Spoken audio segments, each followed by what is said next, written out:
অনেকদিন পর তিনজনে একটু ঘুরতে বের হয়েছে। গ্রাফ বুকিং দিয়েছি, গ্রাফের জন্য অপেক্ষা না বলতেই গাড়ি চলে এসেছে। আমরা গাড়ির ভিতর ঢুকলাম, দুজনকে পিছনে দিলাম, আমি ভিডিও করব বলে সামনে। এবার গাড়িটা সামনের দিকে রওনা দিল। কিছু দূর যাইতে না যাইতে দেখতে পারলাম আমাদের বাংলাদেশে কিছু প্রবাসী ভাই রাস্তায় বসে খাবার খাচ্ছে।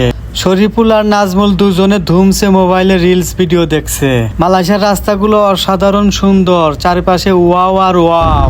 মালয়েশিয়ার রাস্তায় যতই জ্যাম থাকুক, অ্যাম্বুলেন্সকে আপনাকে সাইড দিতেই হবে। বাংলাদেশ হলে তো কোনো কথাই নেই। মাথা উঁচু করে দাঁড়িয়ে আছে মরিচ গাছের মতো অনেক বড় বড় বিল্ডিং। একটু জুম করে দেখালাম, অনেক সুন্দর দৃশ্য, ওয়াও আর ওয়াও, চারিদিকে ওয়াও। সামনের দিকে যে দেখি রাস্তায় জ্যাম, ট্রাফিক সিগন্যালে পড়ে আছি।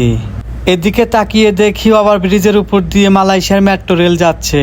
মেট্রো রেল যাওয়ার দৃশ্যটা অনেক সুন্দর লাগলো। এবার আমরা আমাদের গন্তব্যস্থানে পৌঁছালাম, গাড়ি থেকে সবাই নামলাম। আমরা একটা ব্যাংকের অ্যাকাউন্ট খুলবো, এই জন্য এসেছি। চাইলে আপনিও মালয়েশিয়া থেকে বাংলাদেশে ইসলামী ও অগ্রণী ব্যাংকের অ্যাকাউন্ট খুলতে পারেন। সকালে না খেয়ে এসেছি, তাই তিনজনের নান রুটি দিয়ে নাস্তা করে নিলাম। খাওয়া দাওয়া শেষে আজ পবিত্র জুমার দিন, মসজিদ জামে নামাজ পড়ার জন্য রওনা দিলাম। মসজিদে ঢুকতেই ডাইন পাশে দেখি খাবার দিচ্ছে। মালয়েশিয়া প্রতিটা মসজিদেই এইরকম ফ্রিতে খাবার দিয়ে থাকে। মসজিদের দৃশ্যটাও অসাধারণ সুন্দর। জুমার নামাজ শেষ, এবার ব্যাংকের দিকে রওনা দিলাম অ্যাকাউন্টটা খোলার জন্য।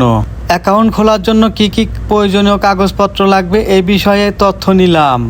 অ্যাকাউন্ট অফিসারের কাছ থেকে তথ্য নিয়ে দেখলাম অতি সহজেই অ্যাকাউন্ট খোলা যায়। বাংলাদেশে ইসলামী ব্যাংক এবং অগ্রণী ব্যাংকের অ্যাকাউন্ট খোলা যায়। অ্যাকাউন্টটা খোলা শেষ, এবার আবার হোটেলের দিকে রওনা দিলাম, কারণ দুপুরে খাবার খেতে হবে। অনেক ক্ষুধা লেগেছে, সারাদিন ঘোরাফেরার পরে আবার দুপুরের খাবার। অনেক কিছুর খাবারের আইটেম ছিল, অনেক সুস্বাদু লাগলো। ভিডিওটা কমেন্ট করে জানাবে।